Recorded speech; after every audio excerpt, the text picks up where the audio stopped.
Hello and welcome to episode 190 of this week's episode, sponsored by We Screenplay of the Filmmakers Podcast.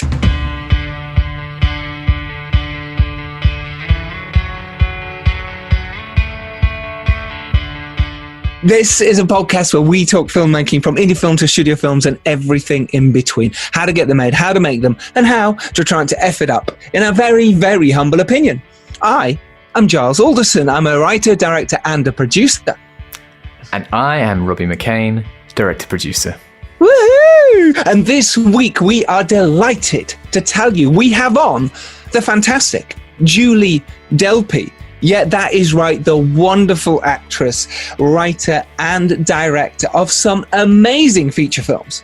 And we are talking to her about her latest feature that she's written, directed, and starred in. It's actually her 7th feature that she's written and directed, and it's called My Zoe, and it stars Gemma Arterton, Richard Armitage, Lindsay Duncan, Daniel Bruhl, Sophie Ali as Zoe, and of course, Julie Delpy. She's just the best. She's just a great She actually person. is the best. Yeah. She's amazing. And if you don't know who Julie Delpy is, then, hey, woe betide you. But look her up. She's incredible. Some of the films she has done include the Three Colors trilogy, Before Sunrise, Before Sunset, Before Midnight. Not only that, but oh my God, the list just goes on of so many movies that she has starred in. What can people take away, Robbie, from this week's ep? Julie was such a joy to talk to. She talked about her unique and original kind of creative process where she gets her ideas from. She also talks about how she always wanted to direct, and for so many of you out there, you'll understand what this felt like. How she wrote when she was 15. She wrote when she was much younger as well, but started to write properly at that age. But the struggles of a female filmmaker as well, she talks all about that. She also talks about how you should talk to studios and executives to get film financed. With her film 2 Days in Paris, she had to play some games with them in order to sort of get exactly what she needed and get, an amazing award-winning, critically acclaimed film. She also talks about working with Richard Linklater, who obviously she worked with on Sunrise, Sunset and Midnight, and how she likes to direct and act at the same time, and how she prepares and everything that goes into that. The great directors she's worked with, not only Richard Linklater, but also the great Krzysztof Kieslowski on the Three Colors trilogy, and also Agnieszka Holland, who was on episode 148 of the Filmmakers Podcast. Oh, there's yes, a nice little link for you there. Nice little segue. It was a great link. She does talk about Agnieszka. When Agnieszka came on, she was talking about her film, Mr. Jones, which is out, and it's amazing. So it's so nice to have those connections. We love that on the podcast. We've been going for so long now that it's all crossing over, and it's wonderful. So all that is to come for you on this week's Filmmakers Podcast with the fantastic Julie Delpy.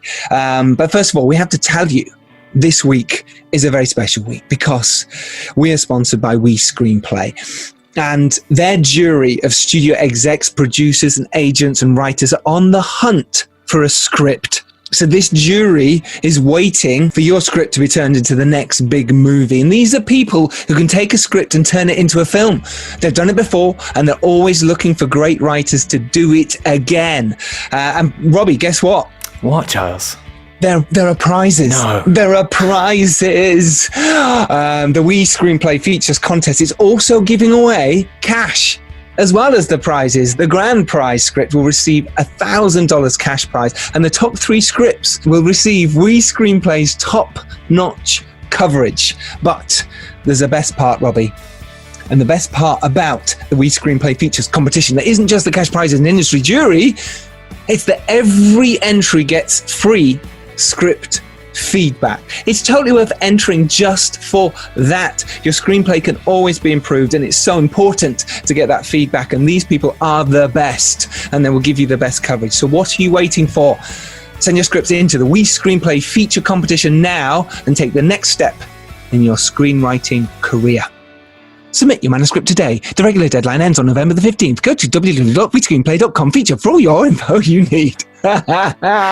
Close. Amazing That was postscript close. read, I have to say. Oh, it's been an amazing couple of weeks. Not only has the repeat movie finished filming, massive congratulations to Richard, Kimberly, Grant, and the whole team for managing to shoot a feature film in COVID in their house. Really cool sci-fi that myself and Lucinda Rhodes Tucker are producing, and they've wrapped.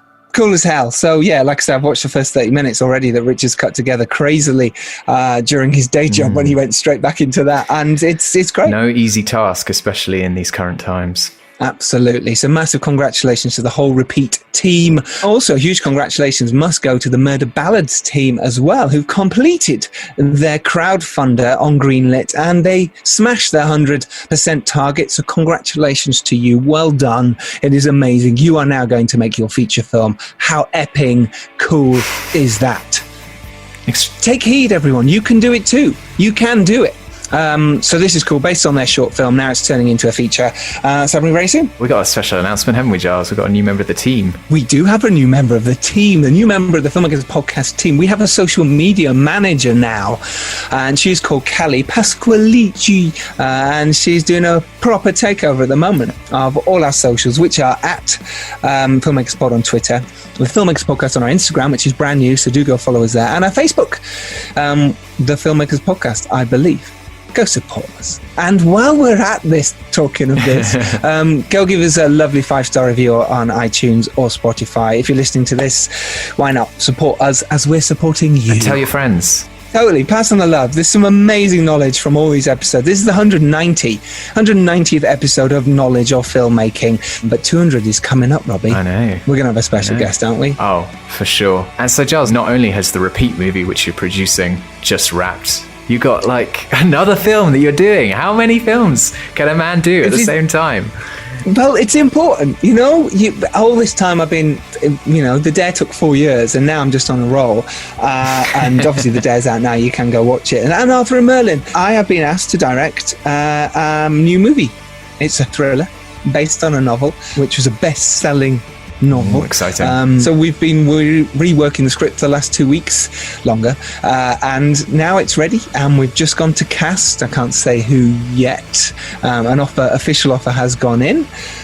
So I'm going to be shooting that in 4 weeks time. You don't make it easy on yourself, do you? What's the point? What would life be like if we made it easy on ourselves? Absolutely. We wanted to do that before Christmas and get it in, and locations are ready and the money was there, so it was like, let's shoot, let's do it. So I've signed up, it's happening. I can't wait. I'm really excited. So next week, hopefully I can fully announce what it is, but I can tell you it's a thriller, and it's with a really, really cool production team, and I'm very excited. That's fantastic, Giles. Really pleased for you. We got some shout outs this week, right? Oh my God, it's the longest intro ever. Yes, we do. Thank you. We have shout outs to Andy Fosbury, Diane Knight, of course, Rachel Pearson, who is on Twitter at Real Rachel Finch, different name, Nathan Root, legend Nathan, thanks buddy, Yvonne Newman, who's Vonnie, Bullets of Justice. We haven't mentioned Bullets of Justice. It's out now. It's bonkers. It's brilliant. It's batshit crazy. The reviews are going nuts. This is a film I came on to help sell it and get it out there into the world, and it's with the Horror Collective now, and it's out there. Bullets of Justice, starring Danny Trejo. Mental. Shout out to you, because it's doing really well in America and North America at the moment, America and Canada.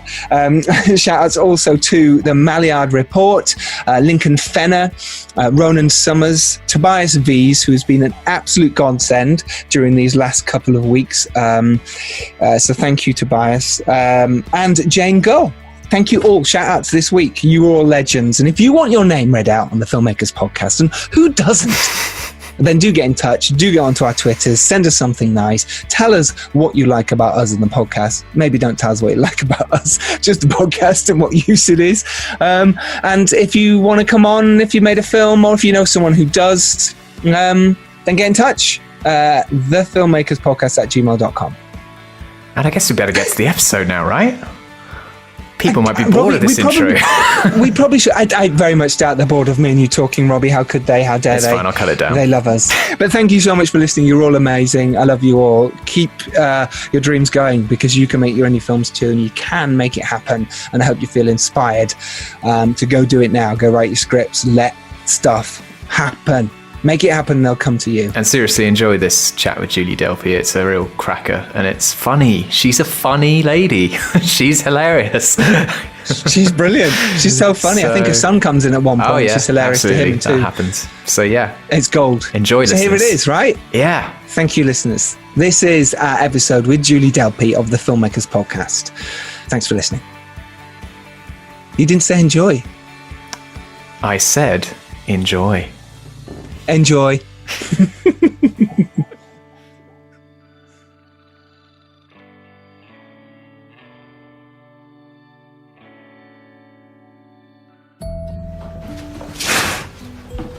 Zoe, time to wake up. How is she? She's great. You picking her up today, right? Of course, it's my day. Missed you so much. I missed you too, Daddy. Why does time go so fast when I'm with you? Time flies when we're having fun. Zoe! Zoe! Where is she now? They have to do an emergency surgery. She has intracranial bleeding. You know, I realized something terrible about you after she was born. Your needs come first. Because I wanted to go back to work a year after she was born. 6 months. So what? No. Dr. Fisher, nice to see you again. So, how can I help you? She's my daughter. She died 2 days ago. I can't bring back the dead. It doesn't bother you morally? No. Even if it works, it will not be her. The color of her hair, her smile, even what she likes or dislikes, all that is written in our cells. Girl talk. Yes. There we go. But you're through. You made it to us. How are you? Hello. Very good. Thank you, Julie. How are you? Good. Hi. Yeah? Hi. Yes. Hi, Robbie and Giles. Right? Giles in English, yeah. I mean, it's obviously... Giles, sorry. Giles. Yeah, Gilles is Gilles, good. Gilles is good. It's a very good French name, Gilles right? and Robert. Yeah, Robert, yeah. So, thank you so much for joining us. This is obviously our podcast is all about filmmaking. We talk to filmmakers about how they make their films. And obviously we wanted to talk to you because My Zoe is out now and it is brilliant. Yeah. And it's your seventh movie that you've directed as well, which is, I think a lot of people don't necessarily know that about you. And I think that's really interesting. Seven? Oh, really? Yes, 7. You're right. I know. I think the ones that some people know maybe is like the 2 days in Paris, 2 days in New York, I think a little bit. But I directed French film as well. And I directed a Gothic film that no one has seen. It's my favorite film, but... right. But no one has seen it. Sorry. My son is okay. I'm doing a thing. You're recording on top of it, right? Yes. Yes, it's recorded. So leave me alone, child. Is he trying to fit into your shoes? Was that what he was doing? Yeah. He's wearing my shoes. He's wearing my t-shirts. That's kind of cool, right? Isn't it? How old is he though? 11. Oh, yeah, that's cool. Yeah, that's kind of cool. He's gonna be a giant. Sorry. Now I'm back. That's cool. This makes it all fun. Oh yeah, I've made 7 films. Yes. All sorts of different films. I never make the same kind of films because I know people always want you. Once you've done one thing, they want you to do the same thing over and over and over and over. It's almost it's a little frustrating, but I understand that's what people expect of you. So when you make comedies, they want you to make comedies only.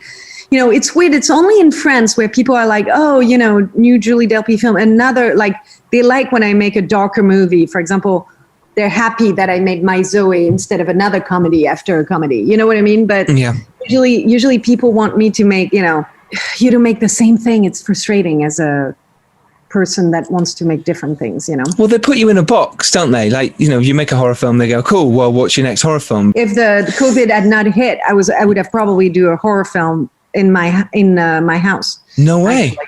Yeah. Wow. You could have done it anyway, right? With the COVID hit, you could have actually gone. Yeah, but it's about a virus. Oh, yeah. Then probably not. Probably best not. Yeah, no, problem. It's about a virus, so it's kind of problematic. It's but it was funny horror. I mean, too bad I didn't shoot it very quickly. Yeah, you could have before the virus hit. And you write all your own movie that you've directed, you've written, which I find just wonderful. You know, you've obviously collaborated with other people as well, but what is it about, like you say, you want to do a different idea each time or a different genre. So within that, how do you find your ideas? How do you go, okay, I want to do a film about cloning a daughter who's, you know, in a coma, died potentially. How does it you come up with these really cool, fascinating ideas that you go, I know, that's going to make a feature. That's going to make a feature. I'm like, And well, you know, I just go by what I feel. You know, when I started writing this film, I was in the middle of a divorce, right? And it really didn't feel like a divorce. It felt like a horror movie or like a sci-fi, or like almost like it felt like, you know, not that I was fighting for child custody, but I was fighting for my son's life. I mean, because the truth is, when you get into a divorce and you share a child, you have to recreate two different child, basically, because you have a child with this person, but then you have to recreate a new child that you're going to raise on your own. And so it's a very strange feeling, which in a way the film is a translation of this, you know, very difficult moment, you know, but not just for me, for everyone. It's just that, you know, maybe when I go through something, my emotions get, you know, a little more, you know, and they translate into writing, you know, because instead of having a breakdown, you know. Yeah, put it into your writing. Totally. It's a very cathartic way of dealing with it. It's good. You know, but it's true. It's a great luck to be, any kind of creative outlet is a great luck psychologically, you know, I think, because it allows, you know, to deal with the pain or joy or complicated times into, you know, into something, you know, that's cathartic and not sink into the darkness of, you know, your own self and lose yourself in it, you know? Well, because it's easy to do that. We have, you know, making films is an amazing thing. It's also very difficult, as you know, but it is that amazing feeling. So when you've got stuff going on in your own world, if you can outlay that somewhere, and the perfect place to do that is in a script, right? Or is in going to make a film. It totally makes sense. Yeah. And, you know, the horror film that I was writing was also in relation to separation and so, you know, it's funny. I mean, I made different version of it, like comedy, drama, sci-fi, you know, like all sorts of ways of expressing that, you know, that, you know, it's the way it is with, I think, everything, you know, I go through. And sometimes it will be music, you know, because I play music as well. Sometimes I paint. You know, sometimes it'll be cooking. Sometimes it'll be gardening, which I'm really bad at. I mean, I think I have like 3 tomatoes in my yard that grew after like 6 months of gardening. But, you know, there's other things I'm better than.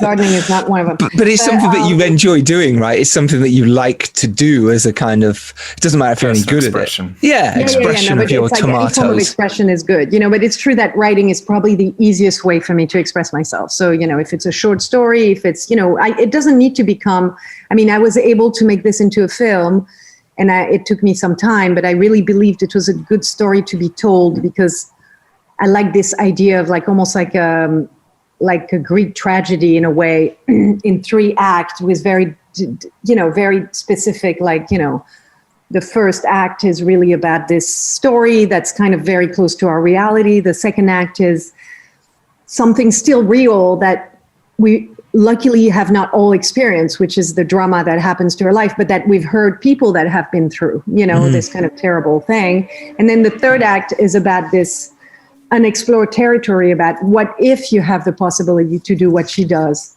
would you do it? You know, kind of questioning, not giving an answer, because sometimes people would read the script and say, so you're pro cloning, are you against cloning? And I'm like, that's not it. That's not the, it's a story. The subject matter.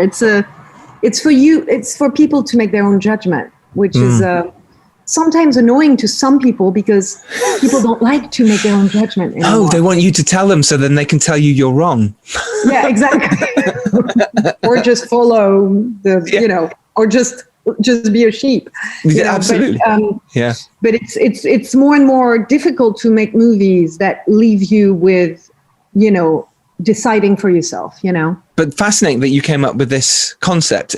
Great, you were going through a divorce and you came up with this idea for My Zoe. And did you sort of know when you started writing it, did you have in mind that the cloning would be part of this and the death of, you know, a daughter? Did you think that this, from when you first started, from you came up with the idea of, or was it, like you say, it's cathartic? When did the actual seed happen? I love sci-fi. I've been a sci-fi fan since I'm a kid. And, you know, I used to write stories about robots when I was like, you know, robots that look like human that then would become humans. And, you know, like, it's funny because I'm watching something about a robot and it's quite similar to, you know, it's very strange. But anyway, you know, I would write about, you know, robots that would have human feelings, or, you know, like always about, you know, sci-fi somehow. You know, I was very, very into that. So when I came to this concept of that is so ethically wrong in a way, but then if you, as everything, you know, yes, if you say, okay, to someone, okay, it's about a woman, the child that she clones. But if you go in the journey with that person, because we have to be careful, we're quick to make judgment of people without knowing the story behind it, you know? Mm-hmm. And I kind of like the idea that you follow this woman, you go through her pain, you know, and then you go through a crazy decision that she makes, you know? Mm-hmm. So to me, it's crazy or not crazy. I don't know, you know? It's like, what would you do if this happened to your child? What would I do? I would do anything.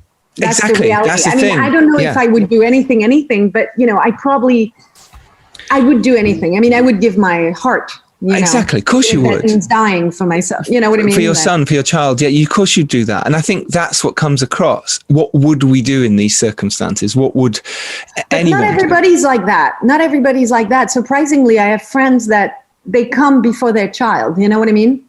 Like, I don't personally, you know? No. But I know I have friends that don't put the child first. No. I know a couple. Wow. So they would just go, I'm not going to give names. But. No, well, please don't. Yeah, because we don't want to get sued here. But that's fascinating. Robbie, have you, I mean, you would you do this? I mean, I would 100%. I think I would for my yet unborn children. I don't know. Yeah, it's fascinating that people don't. And obviously they might not have got the film then. They might have gone, well, it's a really interesting topic, that. No, but some people are more, it has to be that way. It has to be that way. Kind of more like, well, it's not God's will, because it's not people that are religious, but if it's meant to be that way, it's meant that, fate. I'm always against fate. Like, I feel you can always kind of fight back, you know, it's like not because you're, you know, I mean, it's not because I'm born blind from one eye, for example, and I'm not supposed to drive. Well, I drive. You know what I mean? It's like, fuck that, you know? Yeah, fuck the rules. Do what I want. Because the truth is, my brain has adjusted to create 3D, even though technically I'm not supposed to see 3D, I still see it because my brain has adjusted to my handicap, right? Yes. So that's the nature, I think, of life also, is to go against what's expected. You know, I was watching this documentary on Charles Bukowski. You know, when he was 25 years old, his stomach started bleeding, and the doctor said, if you drink 1 drop of alcohol for the rest of your life, you will die in a minute, right? And he became this crazy alcoholic that lived to be 75. But, you know, it's kind of like, you know, the craziest example, but, you know, it's like this, you know, how, you know, and it's kind of the beauty of humanity, or even life in general, is that the odds are against you, yet you make it through, you know. That's what really fascinates me the most about humanity, you know. Yes. It's our insane resilience. Like, I'm on shoot right now, shooting my TV show. Yeah, comedy. On the Verge? Is this on the Verge? On the Verge, yeah. Yes. And I see all those people wearing masks, getting tested with the swab every 2 days. Yeah. You know, being 6 feet away, washing their hands every 2 minutes. Everyone has like cracked fingers, and, you know, from the dryness and everything. And we keep on going. You know, we're just like, you know, a bunch of rats surviving whatever it has to be survived. But it's a beautiful quality that also can be bringing us to our loss, because we will survive the ocean rising, we will survive this and that, and eventually we won't survive because we'll go too far. But it seems like the nature of humanity is to constantly transcend what's expected, and I just find that fascinating. And in a way, this is also what it's about in this film. It's about a woman going against nature, against what's fate is, right? But that's all we've been doing. I mean, I say it in the film because it fascinates me. The progress of science is about going, we would all be in caves, like, smelling each other's butt. If it wasn't for... Some of us like to do that anyway. I'm not against that. There's sites for it. There's entire sites dedicated to that. But, I feel like we wouldn't have gone very far if we were just, kind of like, just like accepting everyone around us, the status quo. Yeah, we're pushing that forward, and again, I suppose it comes down to it's an amazing cast as well. You have for My Zoe, Gemma Arterton, Richard Armitage, amazing, Daniel Bruhl. Oh my gosh, Lindsay Duncan's even in there as well. Love her, yeah, just so cool. Once, I suppose, how did you get the cast on board? I mean, it's because it's you. It's because you've written this brilliant script. Is that what happens for you? How do you approach your cast normally when you go about, making the film? I wasn't sure the film was going to happen. And then Richard read it, right? And fell in love with it. And he really loved the character. And, I think he had a deep understanding of the character because he's, I don't want to say, but I think a family story that kind of affected him in that sense, specifically of that main character, And I think when Daniel Bruhl read the script, he called me an hour later, and he told me later that he had cried and stuff. And wow, and he wanted to do the film, and he was like, "But what part do you want me for?" And I'm like, "Well, not the you don't have that.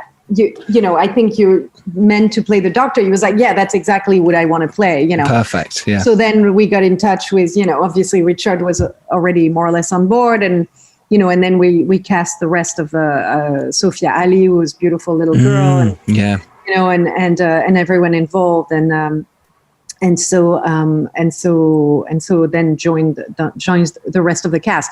But it was and then we decided to shoot in Berlin. I mean, the film could be set anywhere. I like the idea that they're away from their home because the complication when you're next to your parents, it's much easier. It's much easier, yeah. Life is but I've lived all my life in LA, and I don't have family members here. If I can't look after my child, I have nothing. You know what I mean? If if I'm sick as a dog, I have to just turn on the TV and survive the whatever sickness. Or if I'm, if I have to go to work, I don't have a solution last minute. You know what I mean? I have no solution ever. So I have to survive this kind of situation. So I kind of like that. The fact that they're in Berlin and they're two strangers in a place where they don't have an easy. It's not all easy for them, Sometimes there's something very worrisome about giving your child to someone, and I've done it, obviously, I didn't like it ever. There's something about, like, I was raised by my grandmothers because my parents were on the road actors, they didn't even have a home at the beginning. I mean, it was like complete hippies and stuff, Wow. They barely had, they didn't have we didn't have a bathroom until I was 5 or whatever. Like, when I say that, people don't believe me. It's actually true. Wow. Where did you go? There was a toilet in the courtyard, and we would wash all at the kitchen sink. Wow. Yeah, my dad always talks about, and I was living with my grandmother in 28 square meters. My grandmother, my parents, and me in 28 square meters with a kitchen, no bathroom. And no, my dad would always talk about my grandma's pubic hair. So is your next film going to be an autobiographical one? Yes, you're going to go there. That'll be interesting. That would be fascinating. How do you? Oh, go on, carry on. Yes, please. No, we weren't the cleanest people. I mean, I have to say, like, I grew up really like we had a pink bucket. I remember they would put me in it and wash me with like a bowl, and put it over your head and that'll do. Yeah, wash you down a little bit. In the kitchen, all that in the kitchen. Wow. And in the summer in the courtyard. Anyway, the story is, I don't know why I went into my dad's and my grandma's pubic hair, but where was I before that? I don't know, but it made me think, right? They're actors, right? And you were living, without a toilet since you were 5, and yet you wanted to go into acting. I was like, okay, yeah, I know. Okay. Pubic hair, no toilet, acting. Okay, good. I see the journey. I was raised by my grandmother and not by a nanny. You know what I mean? Like that's where it all happened. It was lovely to be raised by my grandmother. Both grandmothers, actually. Sometimes I would go to Brittany to one and to Annemasse, near Geneva, near at the border. And it was lovely to be raised by grandmothers. But my parents were really fun too. They just didn't have money. It doesn't mean it was a sad life. It's money doesn't really. I think I had a better life than my rich friends that were raised by nannies. You know what I mean? Yes, I know. Much better, more fun. Yeah, more love, probably more connection, more. We're doing this together. A little bunch of bunnies in a burrow kind of life. Yes. It was funny. It was funny. Yeah, that's nice. What was it then that made you want to go into creating, acting, sort of writing, directing? Was there a moment? Can you remember? Was there a specific film or anything like that? Well, I was writing since I was very young. I was writing short stories, a lot of sci-fi, actually. I was always writing so much, my journals. I have a million. Actually, the first before movies, I just found a journal when I was 13 years old. And it's half of what I say in the film is from my journals when I was a teenager. Wow. Gosh. It's really funny. It's really funny that it was with me still in my 20s, those feelings of love and, if there is any kind of magic, it's between two people, is that connection and all that shit. But, it's what made me, I always wanted to direct. And when I started acting, it was always with the prospect of directing. Really? That's interesting. Writing, yeah. Because I had seen my parents, actually, you're right. I had seen my parents both being actors. And the misery of them, my mom was okay because she had a cultural background of being okay, taking care of me, being a mother sometimes and stuff.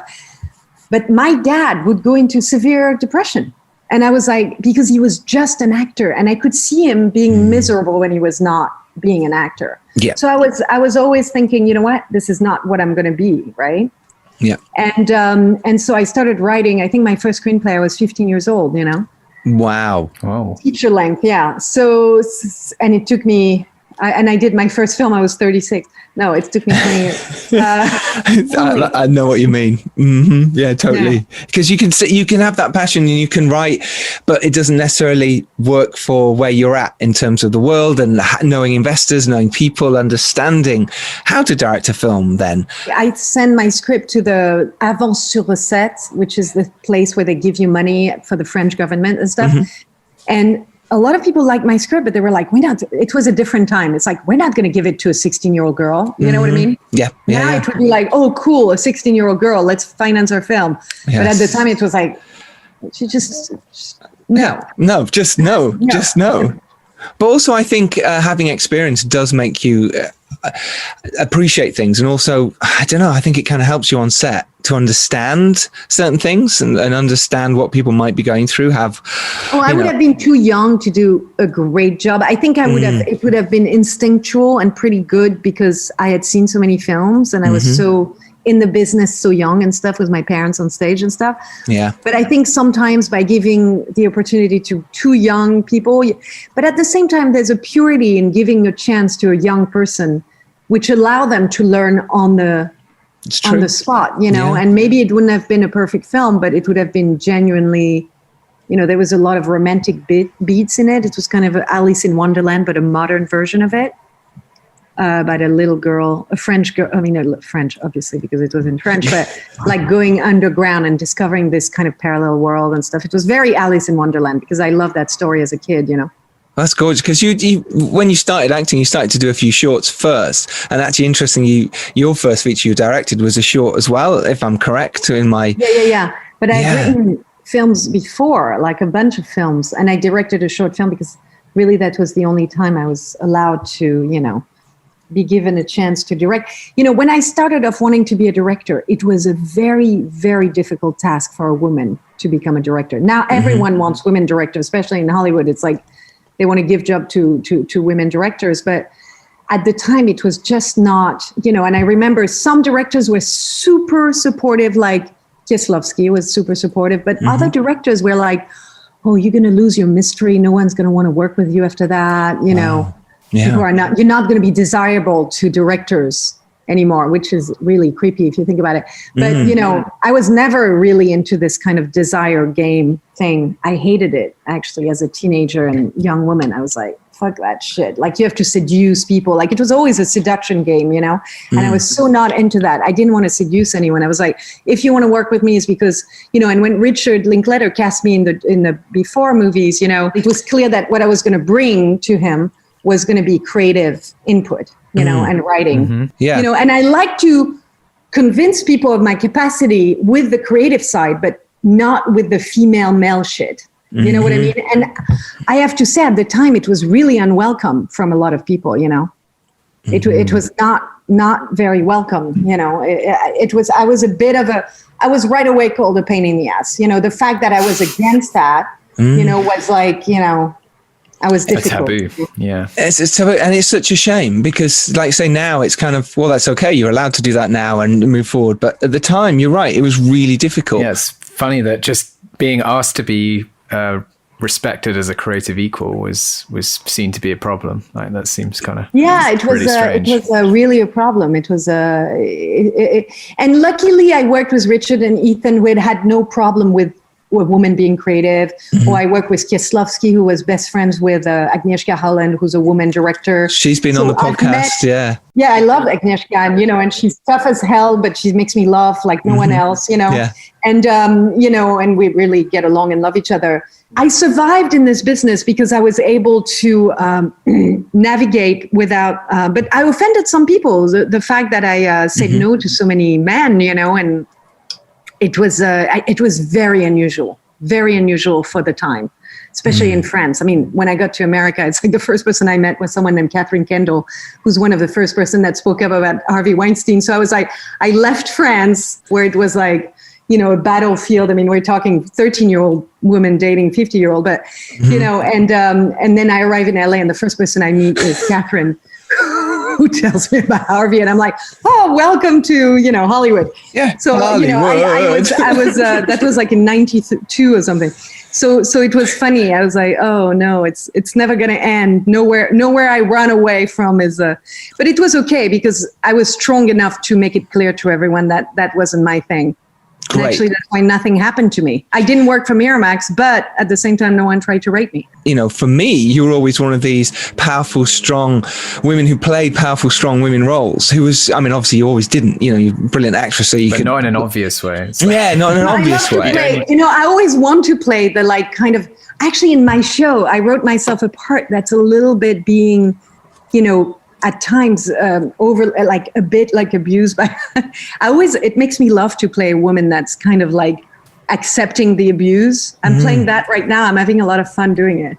Oh, that's interesting. It's the opposite of me, Yeah, it's totally opposite. Fun to play that sometimes. Yes, no, you're right. So how did your first movie, Looking for Jimmy, happen then? How did you actually get it so that you could direct, I financed it. I financed it fully. Right. It's entirely improvised.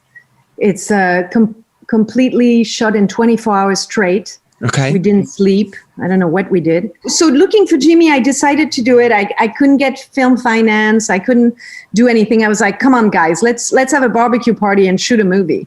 And I warned all my friends. I made it it's like a treasure search. Like, I warned everybody that we were going to come up at 4. We were going to come up to their house at 6.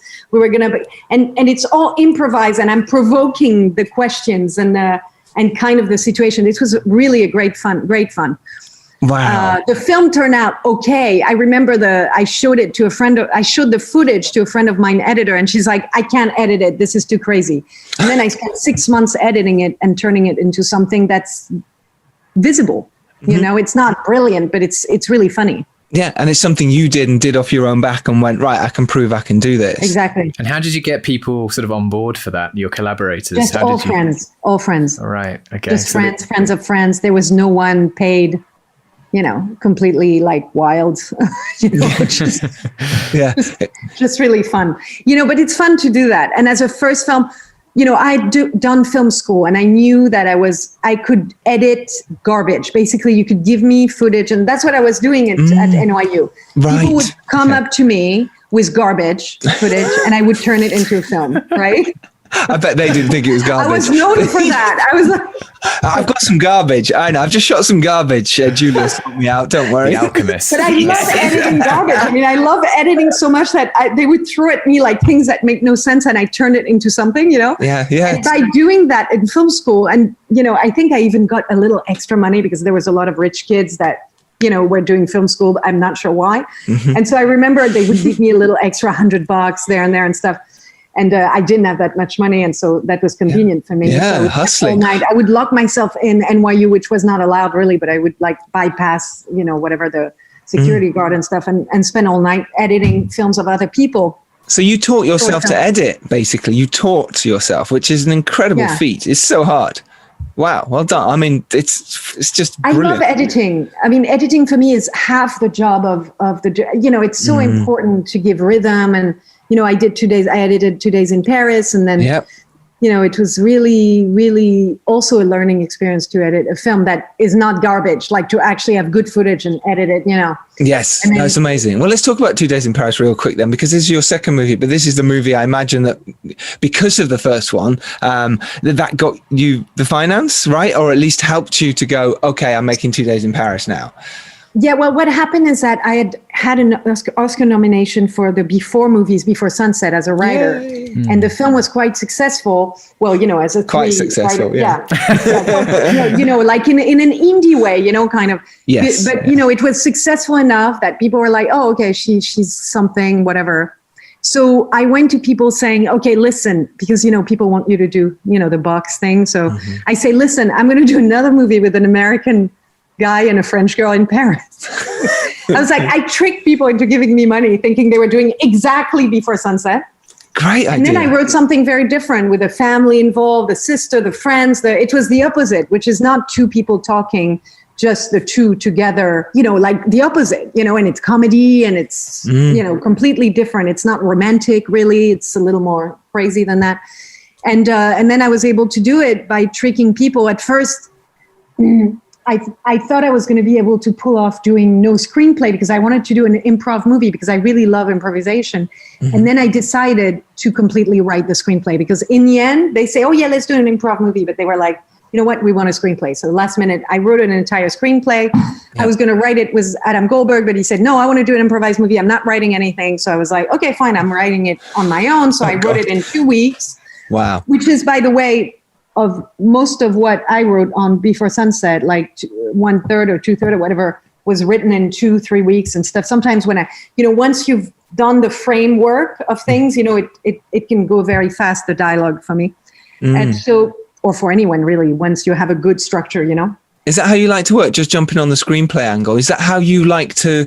No, I spend years developing the story. Okay. I'm like obsessed with structure. I mean, you have to be very, very thorough with structure, and then you can write, When I write quickly, it's because I have a very solid structure that's behind it. You know what I mean? So I know what I'm writing. So otherwise you can't do it. Yeah. But you can do a fast writing. I started writing a screenplay for now 20 years about Hollywood that I didn't do the structure of it first. And it's been 20 years. Because you get lost within the could be this, could be that. Whereas if you've done the structure. I don't know what the fuck I'm doing. I don't know how I'm going to solve it. It's 260 pages. I don't know what to do with it. Right. And it's a mess. And it's really fun.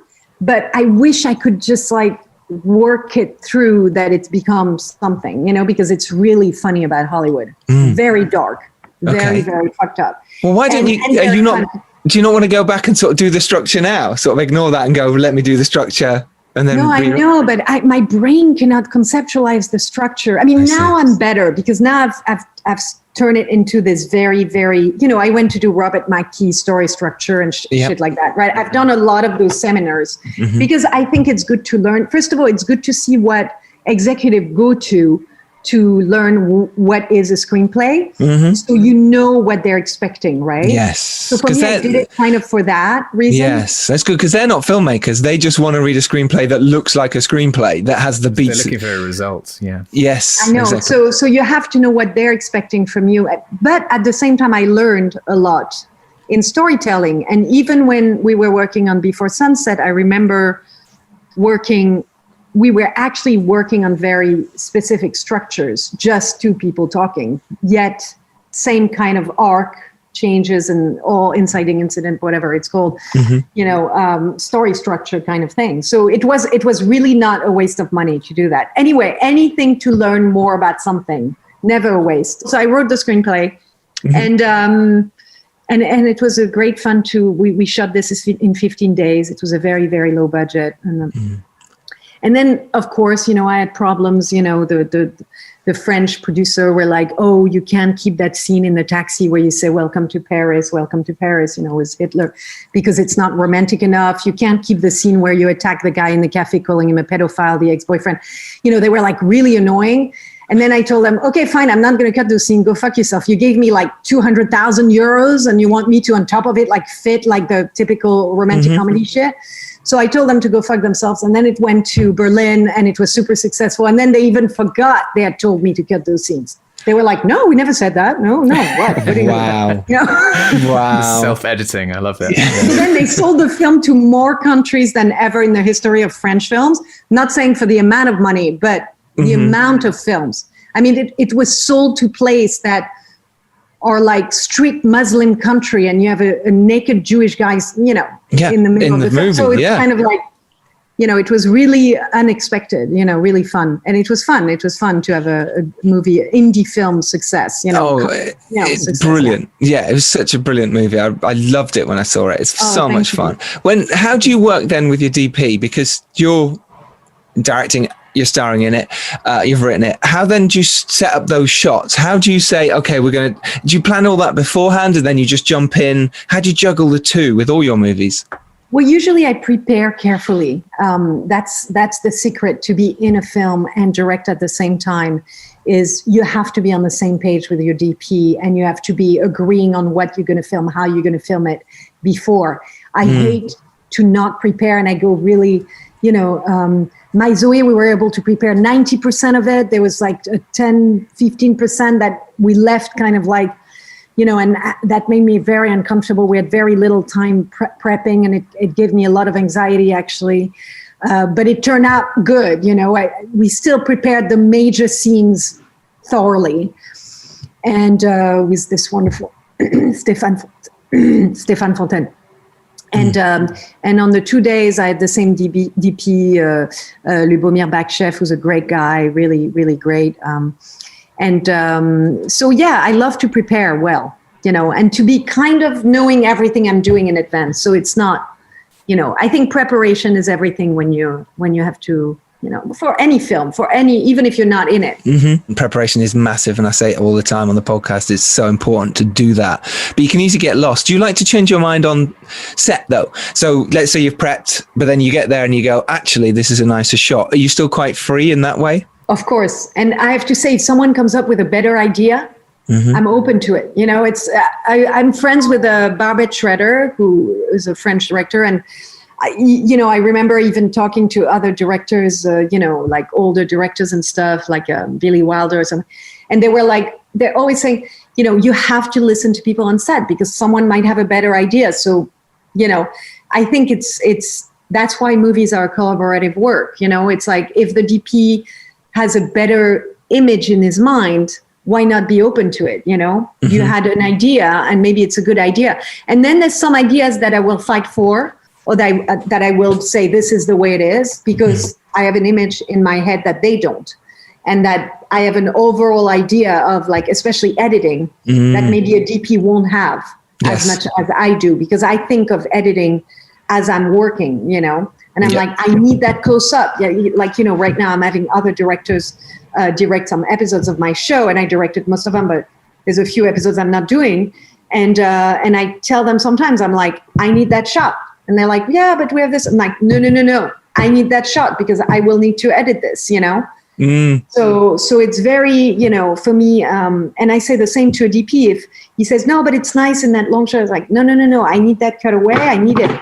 I cannot not have it, you know. Because it might be nice. It might be nice on set. It might be nice on the day. It looks gorgeous, but it doesn't fit in with the structure and the edit that you have in mind. And then you have a slow scene or a slow, beautiful shot in the middle of a scene that just, or in the middle of an episode that doesn't work. Yeah, no one cares. It looks great when we're filming it, but just it's you throw it away, you know. Yeah. Totally. What have you learned from some of the directors you've worked with? Richard Linklater is a perfect example in the Before series. Did you learn from these people? Obviously, your extensive acting background as well. Do you go on set looking to see what they're doing, to constantly be improving your craft?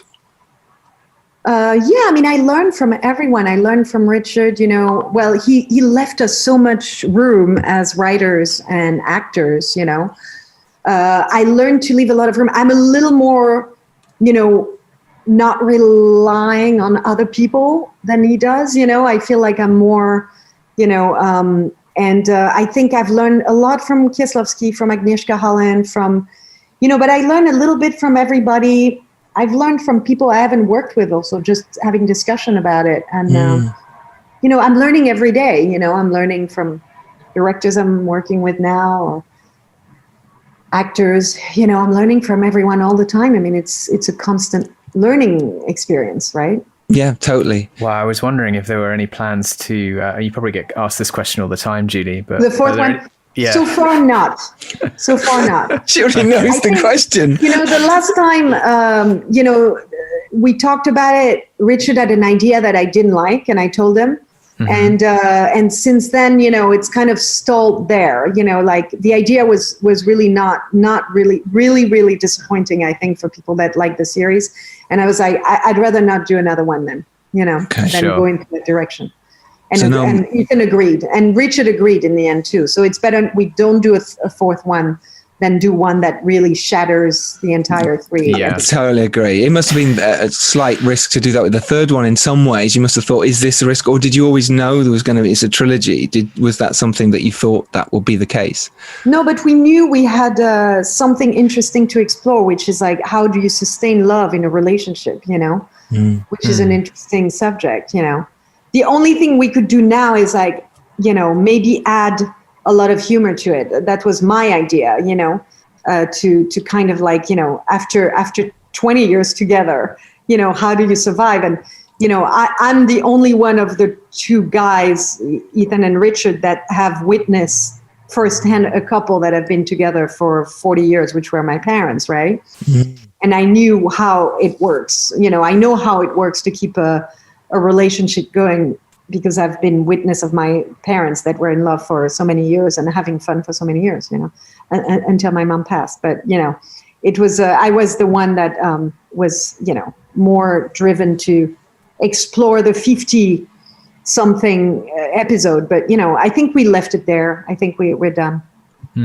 Great answer. So no more befores at the moment, but thank you for that. Well, you know, maybe it's not interesting enough to film a 50-year-old woman. Maybe we have nothing to say. In this Hollywood standard, you know, I should be playing the mother of who's my age? I don't know. Mark Ruffalo. Right, yeah, in Hollywood standards, you're right. If Harvey was still around, that would be happening, I imagine. And finally, tiny bit of advice for a filmmaker coming up now. Anything looking back that you go, I wish I'd known that before I'd made my first feature, or My Zoe, for instance. When I think of filmmaking, I think of practical shit only. You know, for example, on My Zoe, I really was not happy with doing location scout at the same time as prep. I think it should have been done before, way before. It was disorganized a little bit, not organized the way I wanted. It kind of took a lot of energy out of me. You know, I think of only practical shit. I mean, I don't have like major big advice. I'm like, you know, it's a step-by-step process. Don't look at him like, you know, something magical and creative. I always tell my friends that want to direct and haven't directed yet, it's like, you have to become the most practical person in the world when you become a director, you know, from the writing process. You have to become, you know, you have to think of shot list. You have to be, it's like packing a suitcase. It's like preparing a trip. It's like, it becomes the job. And I love being practical. So for me, it's a great thing between the creative side and suddenly becoming, it's like cleaning my house suddenly, and that, yes, there is a creative side to it, but think of it as a complete, like boom, boom, boom, boom, with shot list and list of this and list of that. I mean, it's like, that's all I do, Yeah. which is very fun, and then you have to be creative on set, but it's mostly, you have to be super organized, Brilliant. Great advice. Julie Delpy, thank you so much. My Zoe is out now and it's amazing. You've done a brilliant job. Thank you so much for your time. Take care and good luck with the series. Bye. Thank you. Bye-bye. Bye. Take care. Lovely meeting you. Bye. And you. Bye. So that was the amazing, fantastic Julie Delpy there. Wow. That was wonderful, wasn't it, Robbie? Oh, amazing. She was full of great advice and so many great stories. And yeah, I just love how she didn't hold back on being honest about how, well, this is why I did that. This influences me. Like, she's a very sort of honest and clear person. Yep. So My Zoe is out now. You can go watch that and do go support. She's clearly a brilliant, intelligent woman and will continue making films. Thank you so much for listening and watching. This is the Filmmakers Podcast. You can follow us at Filmmakers Pod. You can follow me at Giles Alderson. Robbie, where can they follow you? You can follow me at Robbie McCain on Twitter, Instagram, all the usual suspects. We're also on Instagram now, as well as at Filmmakers Podcast. So do go find us there as well. Remember, if you're lucky enough to rise up and do well, it is your duty to send the elevator back down. Go out there, make your indie film, make your feature film, make your studio movie, but go out there and make it happen and be brave and strong. We will see you next Tuesday, as always. Take care, everyone. Bye-bye. Bye-bye.